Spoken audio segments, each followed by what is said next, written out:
Hello there, thank you for staying with us and welcome to another edition of Channels Beam. I'm Victor Matthias. Now, the International Youth Day 2022 was celebrated on August the 12th, and the main aim of that celebration was to amplify the message that action is needed across all generations to achieve the Sustainable Development Goals and leave no one behind. It also raised awareness on certain barriers to intergenerational solidarity, notably ageism, which impacts young and old persons while having detrimental effects on the society as a whole. So on the program today, we will be looking at how this year's theme, intergenerational solidarity, can be achieved moving forward and what barriers exist currently deterring such. But before we get into all of that, let's first of all see the top trends in the past week.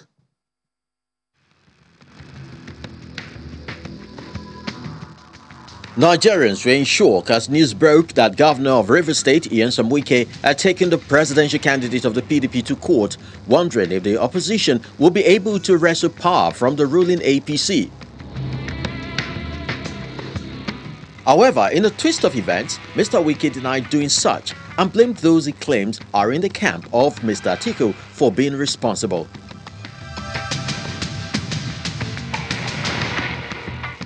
And different reactions trailed the announcement by the Chief of Defense Staff and Governor of Ondo State that the perpetrators of the attack on a Catholic church in Owo had been arrested.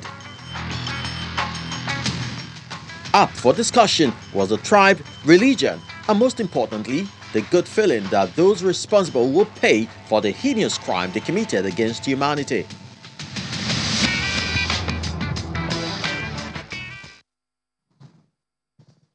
But there you go. Those were the trends in the past week. But you can be a part of the conversation as we begin in this conversation. Now you can just tweet at us at Channels TV at Victor_MBIDI at Channels Beam, and you can also use the hashtag Channels Beam. But we have those joining us to look at today's topic. We have Hamzat Lawal. He is the founder and CEO of Connected Development and also a Malala Fund education champion. He joins us from our Abuja studio.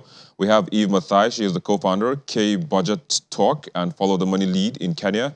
She's also the NEC Regional Budget Hub Coordinator and tweets at Miss Matai. She joins us from Nairobi in Kenya. And then we also have Elvis Makbobi. He is a youth advocate and leadership enthusiast. He is also the founder and executive director of Not Too Young to Lead initiative. He is also the SA on youth development to the Delta State Governor. It's a pleasure to have all of you join us on the program today. Thank you. Thanks for having me. Of course. Eve, let's have you kickstart this conversation for us. I mean, I know Hamza and Elvis are gentlemen, so they would let you take the front seat. So, I mean, let's even first of all, take a look at, the theme of this year's International Youth Day celebration, which is actually looking at intergenerational solidarity. So I think we should begin by looking at, maybe the causes or the problems that we have that are stopping that from happening at the moment. What can you point to in specifically that you think right now is hindering that solidarity between the generations? Okay, thank you so much for having me once again on Beam. Sure. Good to see my fellow panelists as well. So yes, my name is Eve Madhe and I'm from Kenya. One of the things that I would like to say about Kenyan youth, first of all, there are plenty of policies and laws that serve to protect and ensure that the youth are well represented here in Kenya. We just celebrated 10 years since the promulgation of our new constitution that happened in 2010. And actually, Article 55 states that youth in Kenya are a special interest group. And in line with that, there are certain affirmative action programs that have been set aside to sort of support the youth. So one of the greatest things that youth are facing, the greatest challenge is the fact that they are very ethnocentric. There's a lot of ethnic type of politics here in Kenya that is actually segregating the youth. So this is something that has been really worked on, especially currently. We just had our elections and they are yet to announce the winner today. There's a lot of tribalism that has been taking place, but it's being countered by government and CSO initiatives, which are in line with promoting peace. So apart from that, there's also low job opportunities for the youth, especially with the advent of COVID here in Kenya. About 4 million youth lost their jobs, which I think is a huge crisis, because if you do not have employment, you cannot be able to achieve the basic needs. And then I'd also like to say that Kenya has assented to the SDGs and other national commitments. So the problem is not that we do not have laws in place. The problem is implementing those laws to the T, and ensure that the youth are able to access quality service delivery. So that's one of the things that CSOs here in Kenya keep driving. And we are very fortunate because the government really involves CSO organizations when it comes to youth solutions. So those are the things I would like to highlight. Very well. Let me bring Hamzat into the conversation while I hold you there for a bit. Hamzat, one of the things that people believe, or even the UN believes, is the SDGs. Now, so in terms of implementing the SDGs, which Eva say those policies are there, but implementation seems to be a major problem. Let's even look at the SDGs. How are we doing in terms of implementing the SDGs here in Nigeria, and how is that going in terms of carrying everyone along? That President Buhari advisor on SDG, that's Princess Ajoke, is doing well, because I know that the different SDG-led groups, both from the private sector, from government, and they start partnership with civil society. Yes, there've been some, there've been some challenges that COVID-19 had brought forward. Implementing the SDGs, because I know that we were about to launch the Decade of Action Plan. That was in 2020, but then in 2019, you had COVID-19, and then there was lockdown. We could not travel. The world could not come together and even launch that plan and framework that counts down implementation for the next decade, which is 10 years. But when you look at as we celebrate International Youth Day vis-a-vis the implementation of the SDG, this is one of the goals that have highlighted intergenerational solidarity. Because I remember in 2014, the then United Nations Secretary General, when they were looking at what would be the next development agenda for the world, and so there was a campaign called Post-2015 agenda, which was led by Madam Amina Mohammed, who is now currently the Deputy United Nations Secretary General. 10 young people were selected from, 10 young leaders were selected to meet and engage Ban Ki-moon. And I remember I was one of the people who was selected, and then I was much younger. Then you could call me a youth, but right now I'm no longer a youth because I'm 35. And when you look at the African Youth Charter, it says 18 to 35. When you look at the Nigerian Youth Policy, it says, Victor, you can laugh, but I'm not a youth. When you look at the Nigerian Youth Policy, it says 18 to 29. So I'm not a youth, but there was intergenerational solidarity, and we shaped what we now have as the SDG.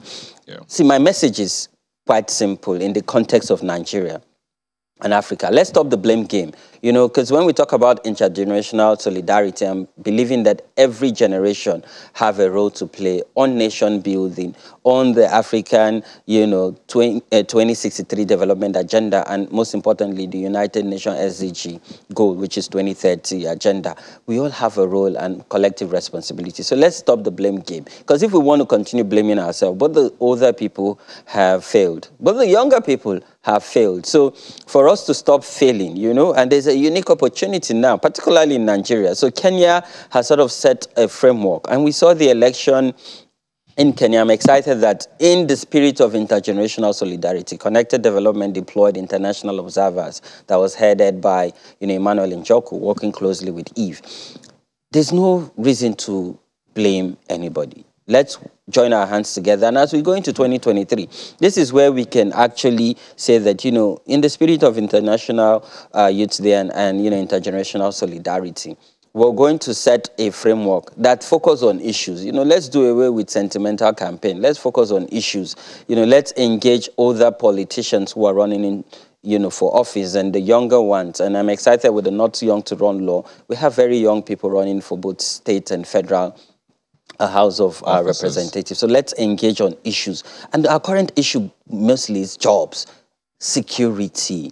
And when I say jobs, COVID-19, and we saw the data, over 45% of the workforce lost their jobs in Nigeria.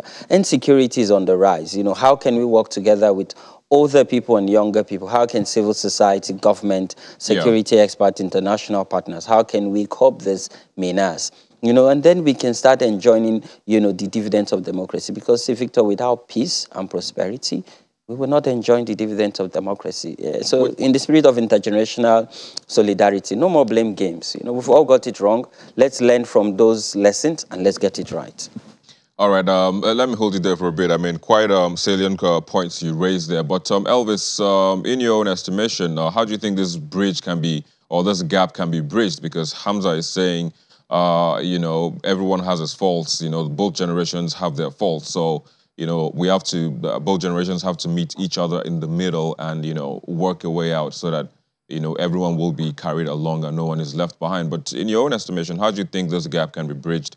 And how do you think we can move forward from where we are?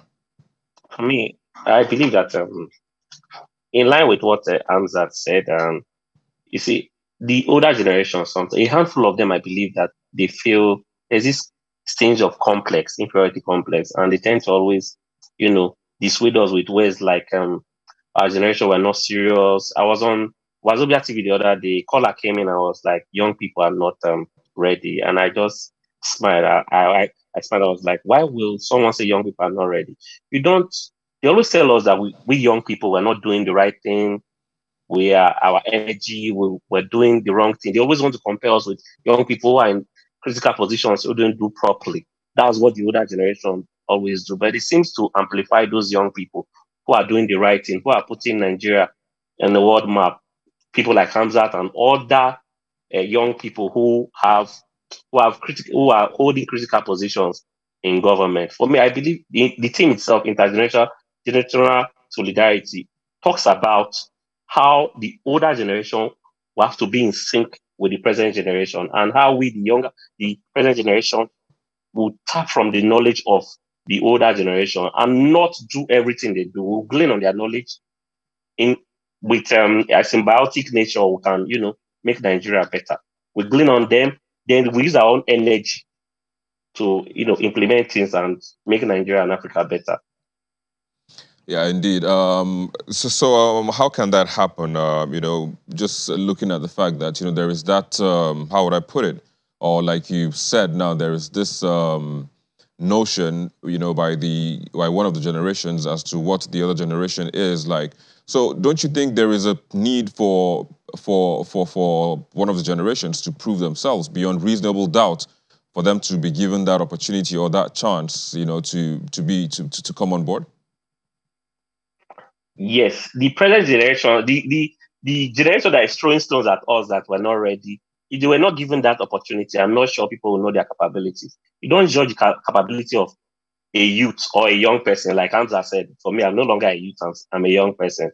You can't, Victor, if you were not given the privilege you were given at Channels Television, I'm not sure people will know your capability.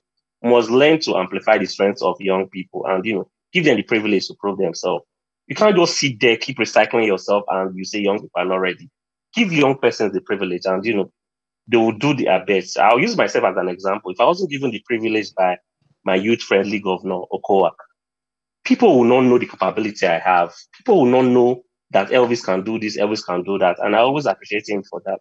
So for me, I believe that the older generation, if really we must live in peace and develop ourselves, because when you deprive young people access to those tools they need to live their dreams, they will come for it with their energy, either positive or negatively. I think it's time the older generation give young persons that privilege to prove themselves and not always throw stones of negativity at us. All right, Eve, let me bring you back again, into the conversation. Now that we're looking at, solutions on, how to move forward and all of that, from your own perspective, looking at the fact that also we have this, this disparity, in terms of women, and opportunities, and all of that, how do you think that gap can also be bridged? So first gender and foremost, balance, yeah. Yes, I think first and foremost, we need to stop looking at the youth as a homogeneous group, because there are different, there are disparities when it comes, when you look at youth in a whole. There's youth, there are persons with disability, and their youth from informal settlement. So we cannot just categorize them under one particular group. So we need to look at each individual groups under the youth as their own and try to seek solutions for them. Another thing is also the older generation needs to stop making solutions for the youth. It has to be youth-centered. They're the ones who know the challenges they are facing, and therein lies the solution. So we need to give them that opportunity and stop making it look like they're not ready or they're not capable of handling certain responsibilities. I like the certain change that is happening here in Kenya, especially for legislative seats. I think now we have the youngest member of parliament. She's just been elected at 24 years old. This, in fact, will be her first job. She's never worked anywhere else. Her community sent her to school, and they think that she's very capable of leading them. So I like that kind of opportunity. Like they're giving one of themselves an opportunity because they think and they trust that she's going to deliver. So, I mean, things are really changing. We are not waiting or using age as a disadvantage or as a way to disgregate one person from the other, as in things are really working. And I think with the implementation of the laws, I think it's important that we keep an eye on both the government, that as we have two levels of government, both national and county governments, we need to keep on monitoring implementation to ensure that we get to the goal. We have a Vision 2030 here in Kenya, and it largely mentions the youth under the youth development policy. So we need to hit the road running and get to implementation. Okay. Thank you. Yeah, so let me hold you there for a bit. Hold all of you, actually, and we go on a quick break. And when we come back, of course, we'll now switch our focus to young people who are doing marvelous things in the world. That's in a moment. Please stay with us.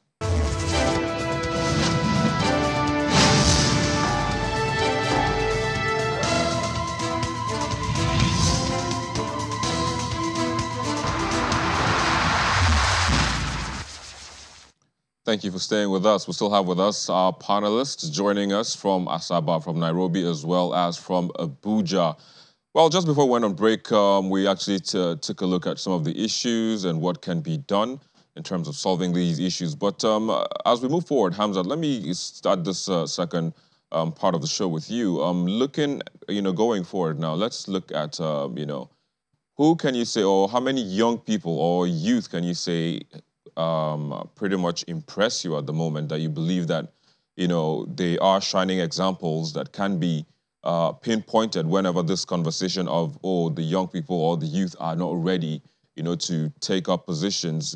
Who would you list? Who would you put forward when such conversations come up? Oh, thank you, Victor. So when you look at civil society, I can call Rotimi Olawale, I can mention Choma, I can even talk about Samson Itodo. That's civil society. I can go on and on. When you come to the civic space, Olusegun Onigbinde, when you look at civic technology, look at the founders of CC Hub, that's Bosun and Tijani. Yeah. When you come to creative industry, is it MI? You can talk about other younger musician who is making the world knows that this music and this genius are actually from the country. When you look at, entertainment, the few of them, when you look at the Nollywood, the few of them that are young leading this industry. When you look at the media, look at you, Victor, look at Mark and a few other young persons. So for me, I think, as young persons and old people, we need to look at ourselves as partners towards progress. And I think the missing link, and I'll take this lesson from what Eve has said, is trust. We cannot make progress without trust. Why we're able to work together as a force on the Not Too Young to Run movement was because, we trust ourselves. Well, beyond trusting ourselves, we look like ourselves. So young people of Nigeria and the youth of Nigeria want to see a government in place that look like them. Today I've not had any politician or these leading candidates in the various parties come out clearly to communicate their plans for young people, to say, are you saying that, 50% of your government would be between this age range. And I think we need to get it clear, because when politicians say youth, I hope they're not referring to 50, 55-year-old people. I hope they're actually thinking in line, from 20 to 45, So we want to see, as we go into 2023, in the spirit of intergenerational solidarity, let's have it clear. Are you going to say 50% of your ministerial cabinet or heads of parastatal are young people and youth? And come clear to say it. Let's when we debate these issues, let's not get carried away, by very fancy, words. Let them be clear. And let's have them commit solidly to young people. And come to think of it, and when you look at what INEC have said recently, literally it is young people that would decide who becomes the next president, who becomes executive governors, parliamentarians, but at the upper and lower chamber, and even at the state level. So what it means is the future and the destiny of Nigeria is currently in our hands. We're literally carrying the destiny and the future of Nigeria. And come 2023, we must direct that course towards progress, peace, prosperity. But most importantly, the next government must look like you and I, because then it builds trust, it builds solidarity. And then we can grow with it and achieve the Sustainable Development Goal come 2030. Well, I can't wait for that to happen, especially the part where you said, the next government should look like you and I. I can't wait for that to happen, be it now or the nearest future. But moving forward, Eve, let me also get your take on that. Let me get your take on rising or shining stars that you can easily look at, when those conversations around being ill-prepared to take the mantle, comes up quickly, please, as we wind down.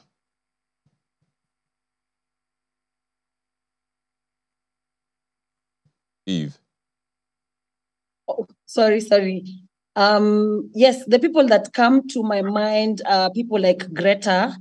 I think she's been able to drive the climate. Sorry? I was trying to guess which of the Gretas, so I said Greta Thunberg. Thunberg, yes, Greta Thunberg. She's been able to drive the climate change conversation really high. And here in Kenya, I can talk about Boniface Mwangi. He's really been advocating for human rights here in Kenya. Tried to vie for a political seat, but that didn't go well. But now he's really been supporting one of the political leaders. But he's really influenced a lot of people in terms of human rights here in Kenya. We have Janet Bogwa, who's a women advocate. She was previously a journalist, and now she's gone full throttle in advocating for young women and girls. I can go on and on. There are many people who have been able, they've not actually been given the opportunity, they've actually had to take it themselves. And age has not been a limitation. So that should be an inspiration to other people.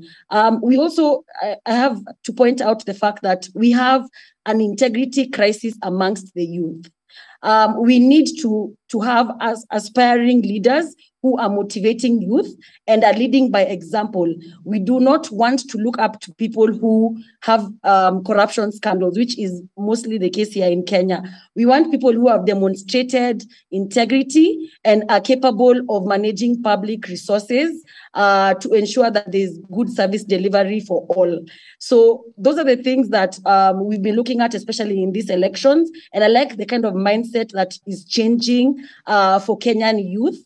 They're going for these positions and are garnering support from fellow Kenyans as well. So the future looks very bright, and I'm actually really looking forward to seeing what this new administration has for the youth. Thank you.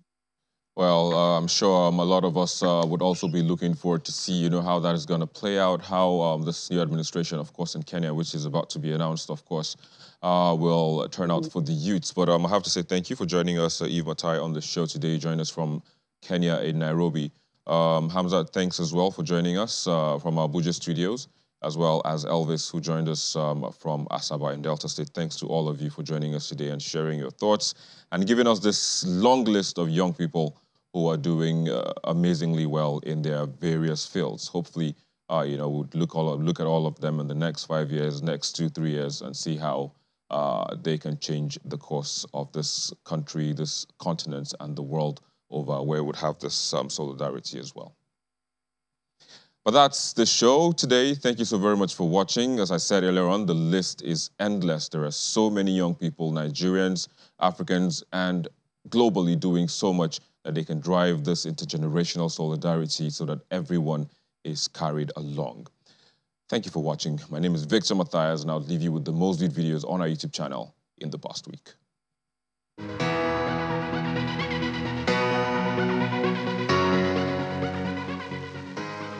We kick off this week's top 5 videos with the de-kitting and dismissal of a police constable who went viral on social media after his video flogging a man with a machete came to light.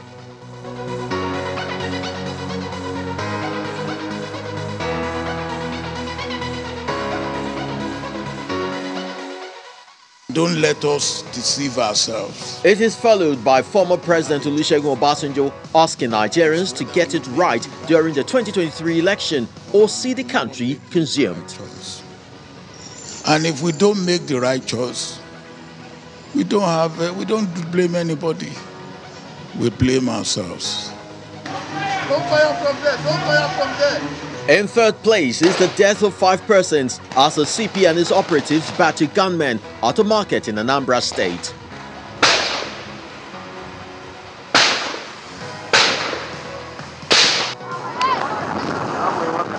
And second is another win for the nation's security architecture as troops intensify patrol along the Abuja-Kaduna highway to prevent attacks on travelers.